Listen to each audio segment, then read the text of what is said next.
So we're getting started on our third lesson for congregational song leading. So far we've learned about basic counting beats and note names and how many get one count. We learned about how to put the counting beats into the music so that you can then line up your pattern with the words in the hymnal.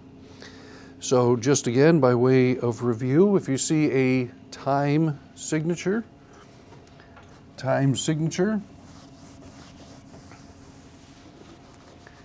we have two numbers in a time signature, kind of like a fraction. And so let's review this. And so let's say we've got 2, 4 in our time signature. And who can tell me what does the top number means we have 2 of what?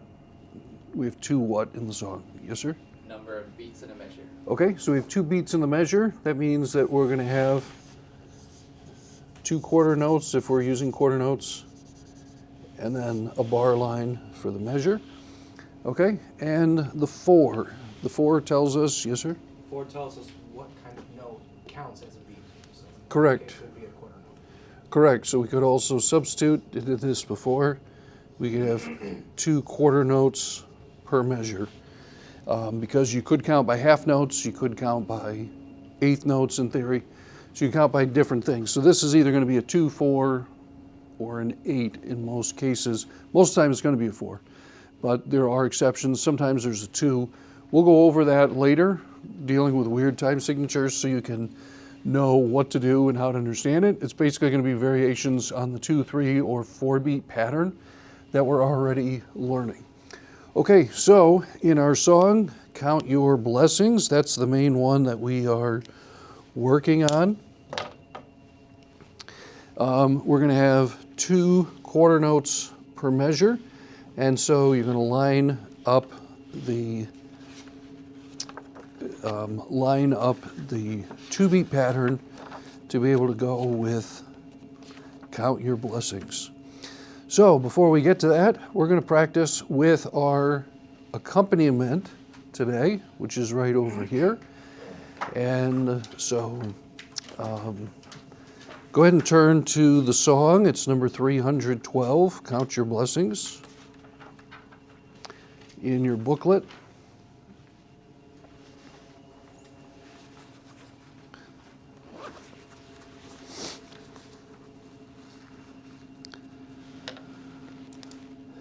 So what we're going to start with is the 2-beat pattern.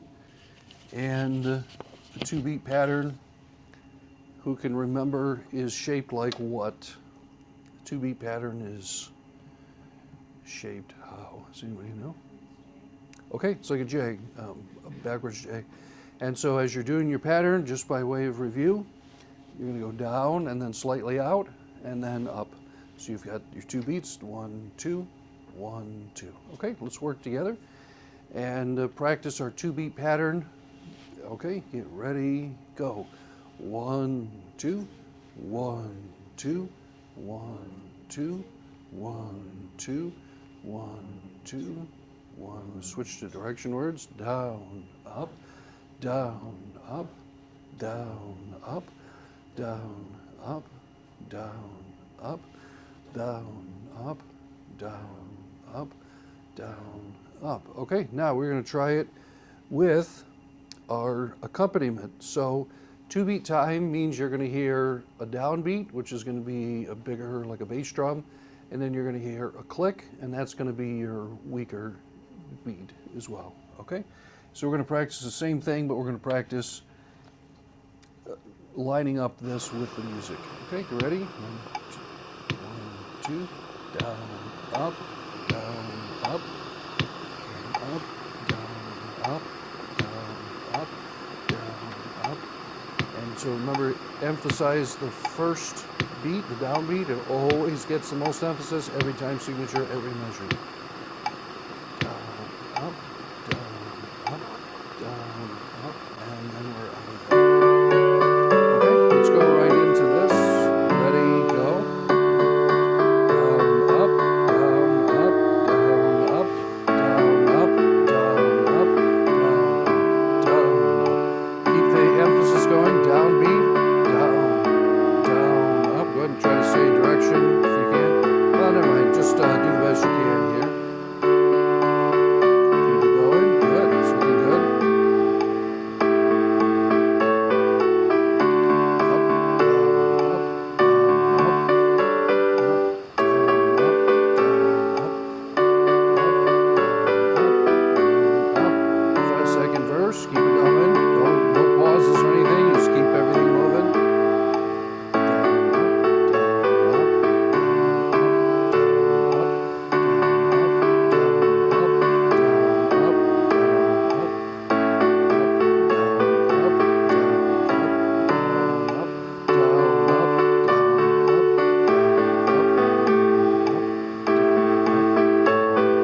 So a couple of tips. Good. Everybody's getting right along, and everybody's feeling pretty well.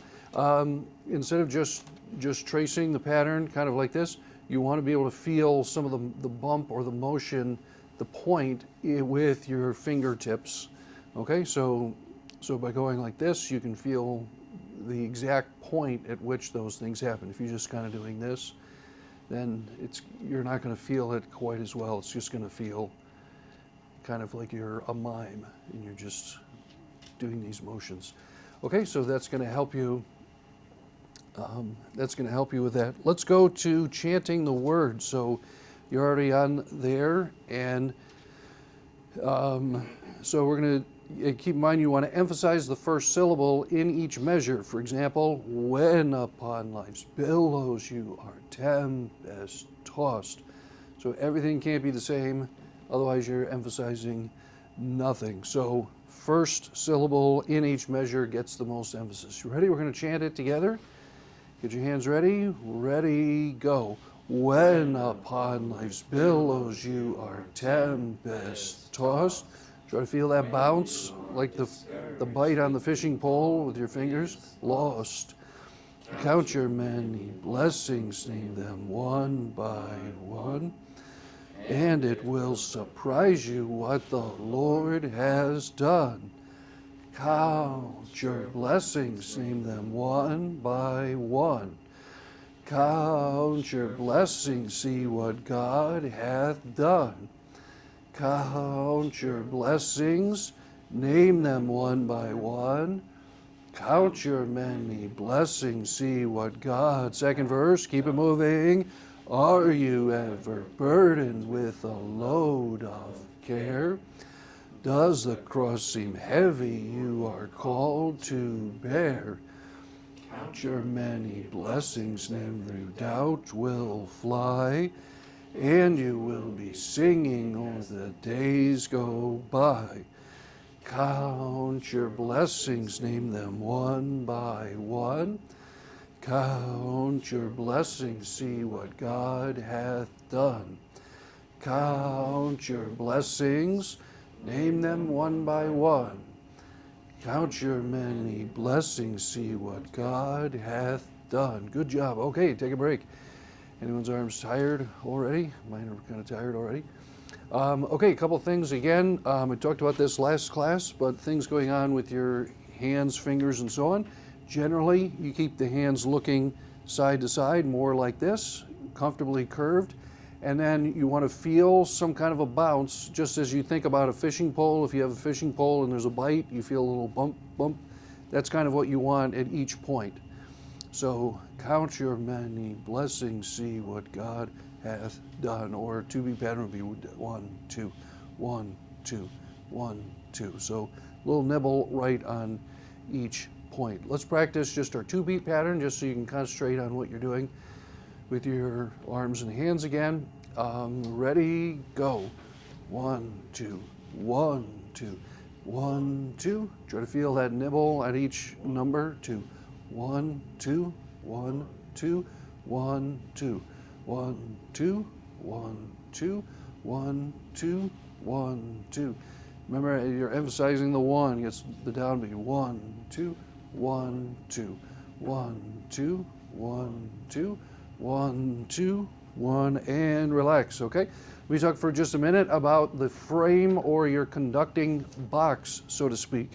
In other words, I can only reach so far, so I only have so much room to work. So if you think about from here and you as far out as you can reach, that's kind of the total area or stage, if you would. If you're thinking of yourself as an actor, obviously you're not acting, but you're using your hands to communicate, and this is the space you have to work with. Generally, you're going to want your arms to come down here and be approximately at about a right angle. So if I'm looking here, I want my arms to come down here. So if I'm leading like this, for one thing, that's exhausting, but that doesn't really convey the strength on the downbeat that you're going to need with the emphasis. So doing this, also doing this is kind of weird with your elbows brought back a lot. So generally, you just want this arm to be pretty much straight down. It does kind of move out a little bit. It moves out this way, but it doesn't really move forward or backward unless you're trying to express something unusual.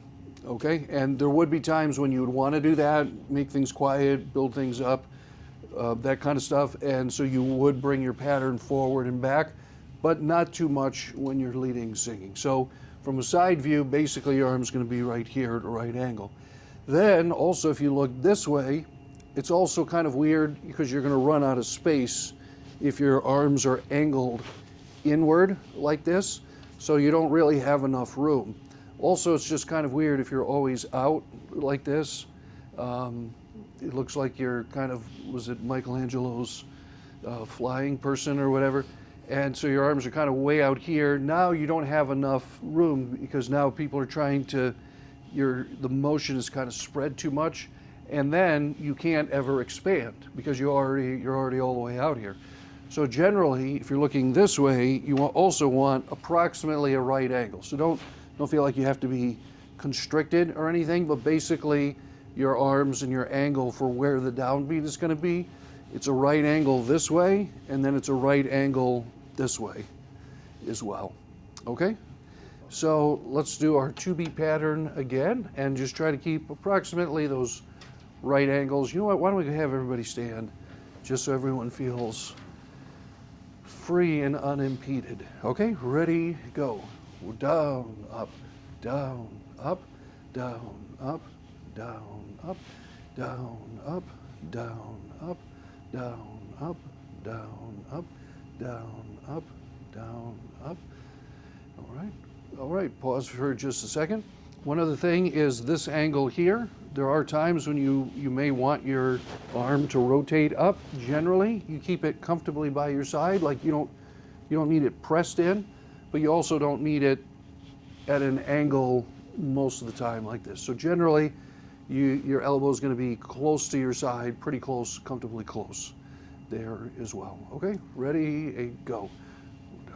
2, 1, 2, 1, 2, 1, 2, 1, 2, 2, 1, 2, 2, 1, 2, 1, 2, 1, 2, 1, 2, 1, 2, 2, 1, 2, 1, 2, 2, 1, 2, 1, 2, 1, 2. Okay, and go ahead and have a seat here for a second. Well, let's go back to chanting. So we're going to chant with our pattern.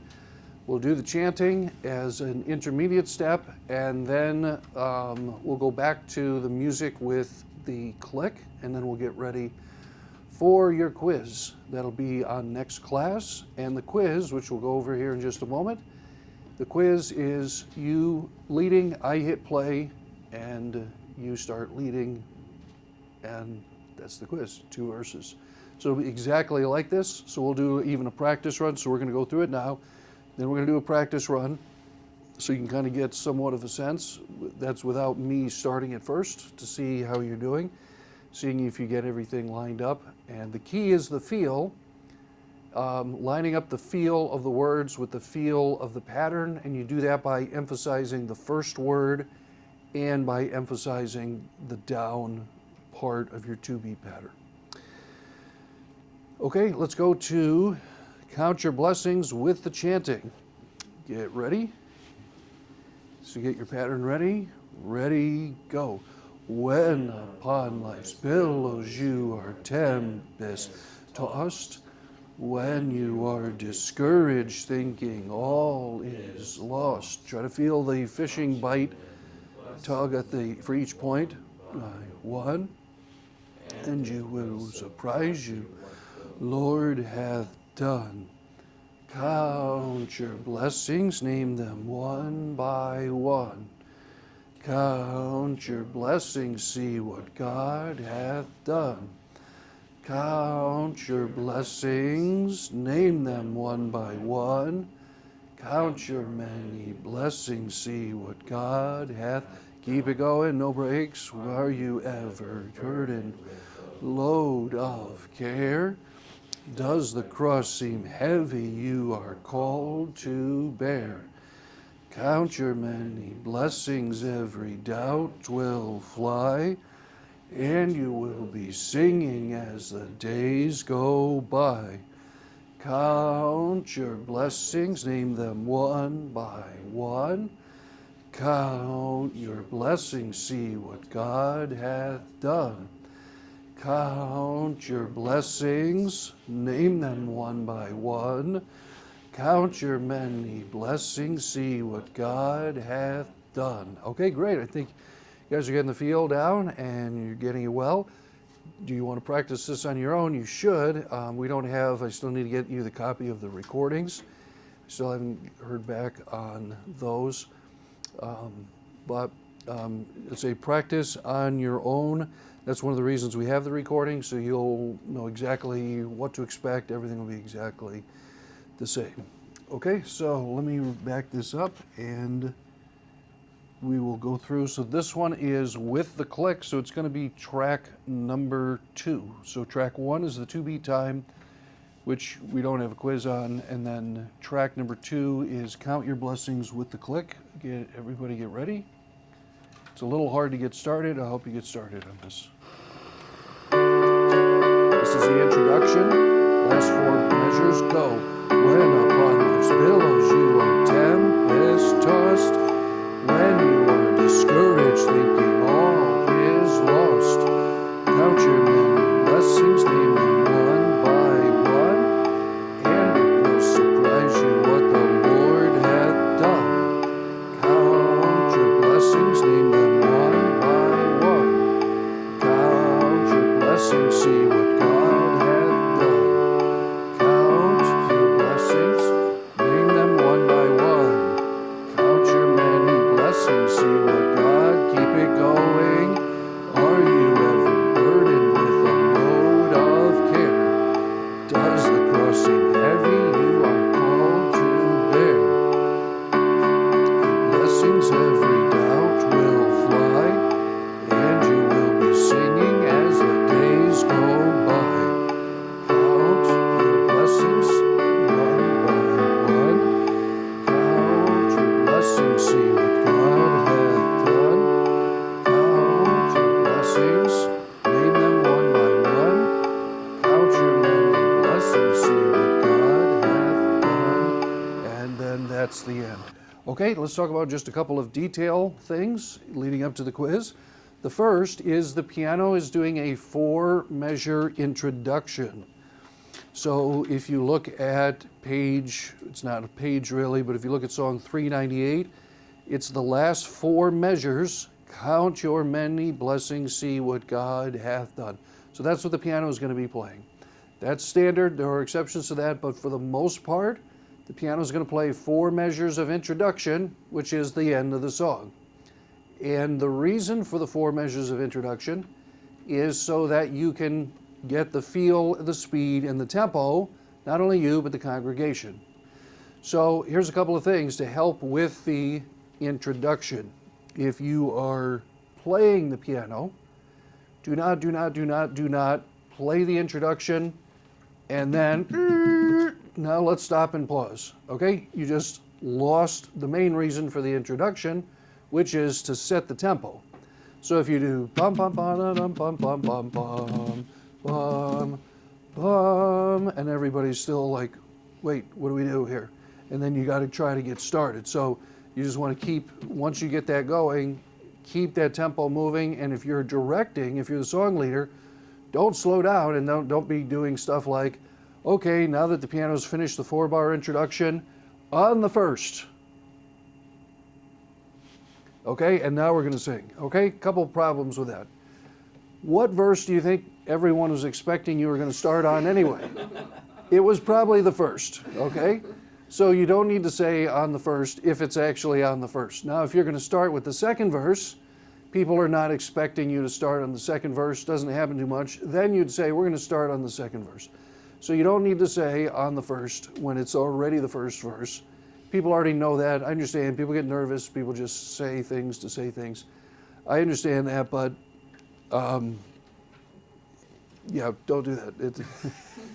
Don't do that. Everybody knows it's going to be on the first. So you could just You could just say, let's sing together, and then you need to, as you're getting to your pattern, let's assume that I'm standing here like this, bum, bum, bum, bum, bum, bum, bum, bum, bum, bum, bum. Oh wait, we're starting, and it's too late, okay? So you have to already, in order to be able to hit the downbeat, you have to be already in your pattern, at least on the motion before you start singing. Count when upon life's billows you, because if you're standing here like this, you can't go to there because that's where you are. Okay, so if you want to start and when upon, it's too late. So you need to be thinking in your head, bum, bum, bum, bum, bum, bum, bum, bum, bum, bum. Now you're moving, done. So you're actually going to be directing one measure in this case, or in the case of 4/4, at least half of a pattern before you actually get to where you lead. You have to already be leading in one sense, because it's too late, because you can't just go, and then that's not the first, that's too late. You have to be showing the downbeat, and to do that, you already have to have the downward motion. So, as the piano begins playing, bum, bum, bum, bum, bum, bum, bum, bum, bum, and you can do a small pattern to get started, or in this case, everybody's just learning, no problem. You can just go ahead and jump right in when you feel the pattern and just do, and then when upon life's billows, and then you just start and do from there. Okay, what questions do you have on getting started with our 4-bar introduction? Okay, so let's practice getting started, because if you get started right, then that's going to solve a lot of problems. And so we want everyone to feel comfortable with getting started in the song. Okay, so here comes 4-measure introduction, and you can start immediately. As soon as you feel it, you can start. I would say the latest you want to start is 1 measure before. Okay, here it is.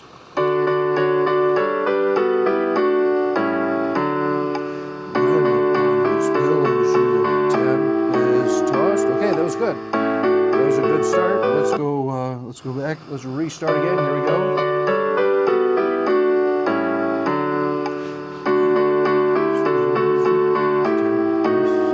Okay.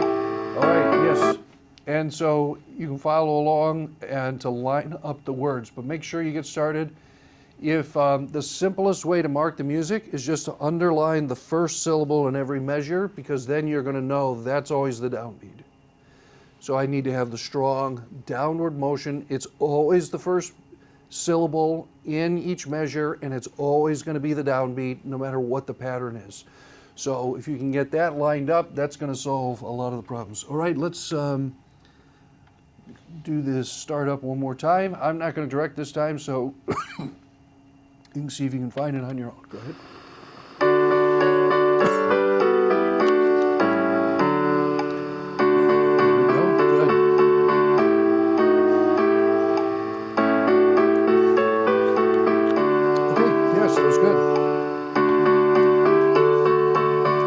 Start. Okay, let's do one more start with the introduction.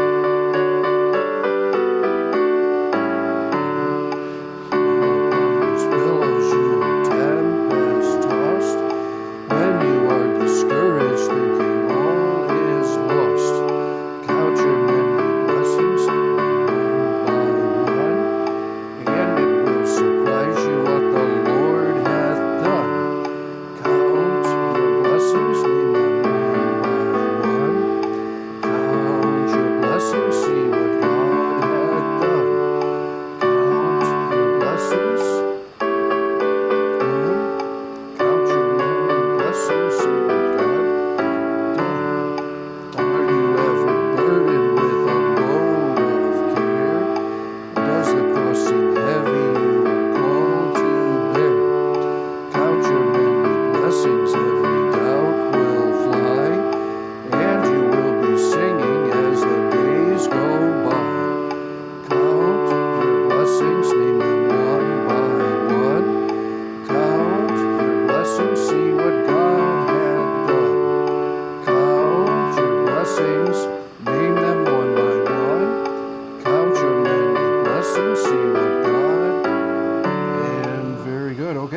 I'm seeing a lot of good stuff here. Okay, does anyone want to practice here in front of everyone, just as it's voluntary, nobody has to do it. Anyone want to practice here in front of the class? Nobody wants to? Okay, it's a good chance for you to jump up here, and then I can give you a little feedback. And then you can make some corrections before the quiz. Okay, everybody know what the quiz is going to be on the next class? So the way it works is we'll take volunteers until we run out of voluntary volunteers, and then I'll volunteer everyone. So everyone goes, you come right up here, I hit play, and you lead, and then your score is based on you lining up the pattern with where it's supposed to go based on a percentage, yes, sir. Do you want to sing it when we do the actual leading, or what? Good question, yes. So it needs to look like you're saying it. For most of you, it's going to help if you say it. But Sing it, like, yeah, you don't necessarily have to sing it, necessarily. But it needs to look like you're singing, because you are song leading. But yes, but if for some reason that complicates things and you can just mouth the words and not sing, you don't actually have to sing. That's a mistake some people have. They think, well, you have to have like an amazing voice to be a song leader. No, actually not really. I've seen some people, actually some pretty large churches, who did not have a very good singing voice, and they would announce the song and they would lead it, and then they would back way up from the mic. And it worked. It worked fine. So is it better if you have an amazing singing voice? Yeah, it helps. You know, it helps make things easier, but you don't have to. It's okay. And as far as the quizzes, it's not part of the quiz, but you do have to make it look like you're singing. At least be saying the words. But for most of you, it would help. You could even chant the words too, to help emphasize if you prefer doing that. So you're not based on your vocal quality or lack thereof or any of that. It's song leading. So the grade is going to be, are you lining up the pattern with the right words and the right syllables? That's the quiz. No volunteers. Everyone likes to cold turkey see what happens. Okay, we have a volunteer. All right, I will